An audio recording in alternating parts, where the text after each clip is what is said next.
السلام علیکم ورحمۃ اللہ وبرکاتہ۔ مکرم و محترم ناظرین گرامی،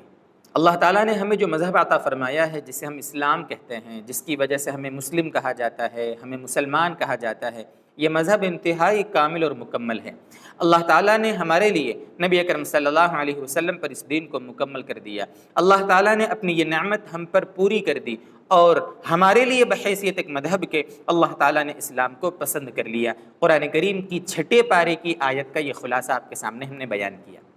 اس لیے دوستو بزرگوں، اس مذہب کو اگر ہم گہرائی سے دیکھیں گے تو ہمیں محسوس ہوگا کہ یہ مذہب ہماری فطرت کے بالکل قریب مذہب ہے۔ اللہ تعالیٰ نے ہمارے لیے زندگی کے کسی بھی موڑ پر ہم کو پیاسا نہیں چھوڑا، چاہے وہ ہمارے اخلاق کے مسائل ہوں، معاملات ہو، معاشرت ہو، عقائد کے اعتبار سے ہو، عبادات کے مسائل ہو۔ اللہ تبارک و تعالیٰ نے ہماری فطرت کے بالکل قریب اللہ تعالیٰ نے ہم کو مذہب عطا فرمایا ہے۔ اس لیے اگر کوئی غیر مسلم بھی ہوگا نا، اگر وہ حق کی تلاش کی نیت سے غیر جانبدارانہ تعصب کا اور اسلام دشمنی کا، نفرت کا چشمہ نکال کر اگر وہ اسلام کے احکام کا مطالعہ کرے گا تو یقیناً وہ اسلام کو قبول کیے بغیر رہ نہیں سکتا۔ ایک مکمل نظام حیات ہے، ایک مکمل دستور زندگی ہے۔ اسی مکمل نظام حیات کا ایک بہت بڑا حصہ نظام طلاق بھی ہے۔ لیکن دوستو بزرگوں، ہمارے مسلمان بھی اس کی گہرائی کو سمجھ نہیں پاتے۔ بہت سارے مسلمان ہوتے ہیں بیچارے، آپس میں میاں بیوی میں انبن ہوئی، مرد نے اس طلاق کے نظام کو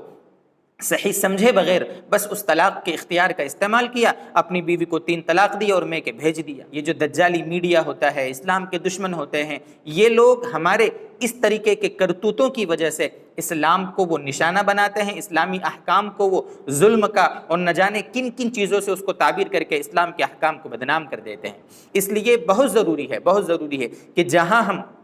دین کے دوسرے معاملات میں علماء سے سیکھ کر ان معاملات کو انجام دیتے ہیں، نمازوں کے مسائل ہو، حج کے مسائل ہو، روزے کے مسائل ہو، تو دوستو بزرگوں، طلاق کے مسائل بھی ہمیں علماء سے سیکھنے کی ضرورت ہے۔ ہم تو ایک ہی جملہ کہتے ہیں کہ اے میرے بھائیو، تم لوگ جب نکاح کے لیے مولوی کو ڈھونڈتے ہو اور اس کے بغیر نکاح تمہارا مکمل نہیں ہوتا، قاضی صاحب آتے ہیں، مولوی صاحب آتے ہیں، مفتی صاحب آتے ہیں، اس کے بعد وہ تمہارا نکاح پڑھاتے ہیں، تو جب تمہارے درمیان انبن ہو جاوے تو تم طلاق کو خود کیوں دے دیتے ہو؟ اس طلاق کے لیے تم مولوی کو کیوں نہیں بلاتے؟ مفتی صاحب کو بلاؤ، مولانا صاحب کو بلاؤ، محلے کے حافظ صاحب سے ملو، ان کے سامنے اپنی بات رکھو، ہو سکتا ہو وہ کوئی حل کی شکل بتا دیں اور تمہارا یہ ٹوٹنے والا رشتہ جڑ جاوے اور ٹوٹنے کی نوبت نہ آوے۔ ہم تو یہ کہیں گے کہ اسلام میں طلاق جو ہے نا، یہ اسلام کے حسن کو دوبالا کر دیتا ہے۔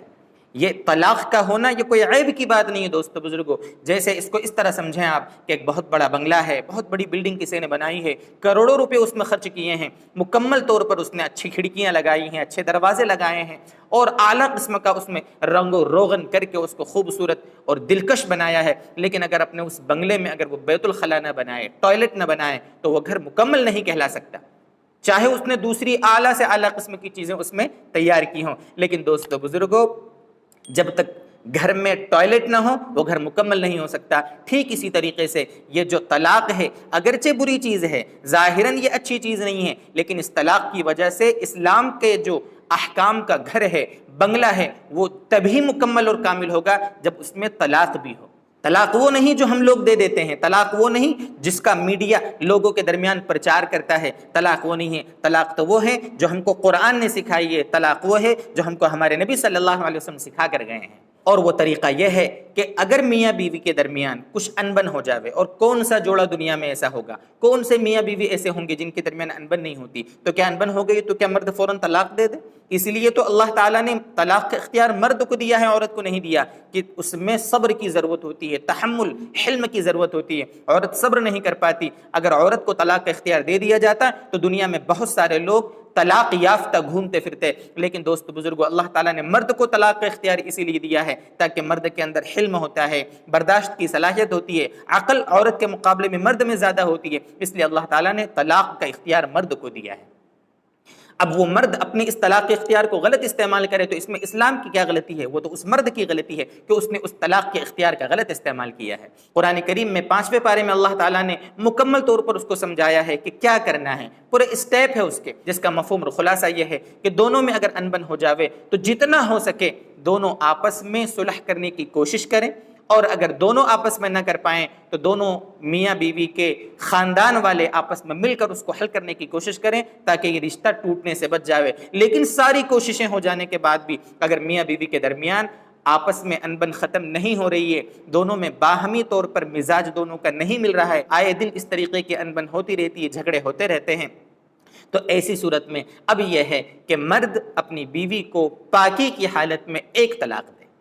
یہ ہے اسلام کا صحیح سسٹم۔ یہ 3 طلاق دینا دوست بزرگوں گناہ کبیرہ ہے، 3 طلاق دینا انتہائی بری عادت ہے، 3 طلاق دینا یہ اسلام کے طلاق کے نظام کو صحیح نہ سمجھنے کی وجہ سے ہے۔ پاکی کی حالت میں ایک طلاق دے دے، اب یہ عورت عدت میں رہے گی، مرد اپنا کام کاج کرے گا۔ اب اگر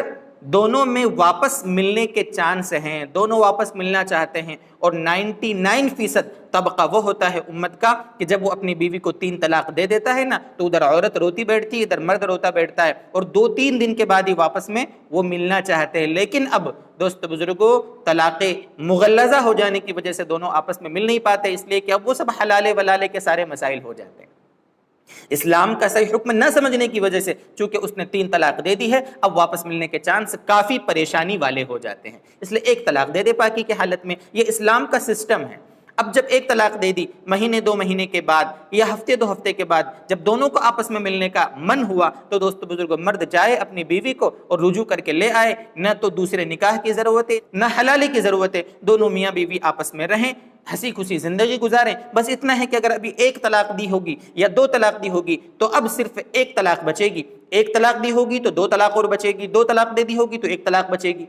یہ 3 طلاقیں جو ایک ساتھ دے دی جاتی ہیں دوست بزرگوں یہ گناہ کبیرہ ہے۔ اس میں مزید اور بہت ساری تفصیلات ہیں، طلاق کے آگے کیا مسائل ہیں، طلاق کے قسم احسن ہیں، طلاق کے قسم حسن ہیں، اور طلاق کے قسم یہ بدعت ہے، ناجائز ہے جو یہ 3 طلاق والی ہے۔ یہاں 5-10 منٹ کے اندر مکمل اسلام کے سارے احکام طلاق کے بارے میں نہیں سمجھا سکتا، لیکن صرف اتنا آپ کو میں پیغام دوں گا کہ اگر ایسے مسائل آ جائیں، اگر میاں بیوی میں انبن کی شکل پیدا ہو جاوے دوست بزرگوں تو اپنے محلے میں علماء ہیں، مفتیان کرام ہیں، ان سے بیٹھ کر جس طرح آپ نے دیگر چیزیں سیکھی ہیں طلاق کے نظام کو بھی سیکھیں، تاکہ یہ ہمیشہ ہمیشہ کی ہمارے لیے جو بہت بڑی پریشانی آ جائے گی، حلالے ولالے کے مسائل آ جائیں گے، پتہ نہیں کیا کیا مسائل آ جائیں گے، ان ساری چیزوں سے ہم بچ جاویں اور ہمارا جو ویواہک جیون ہے وہ عافیت کے ساتھ، اچھائی کے ساتھ، حسن و خوبی کے ساتھ وہ چلتا رہے۔ اللہ تعالی ہمیں اسلام کے نظام کو سمجھا دے، اس سسٹم پر ہمیں اطمینان عطا فرما دے، اور ہمیں صحیح مسائل کو سمجھ کر اللہ تعالی عمل کرنے کی توفیق عطا فرمائے۔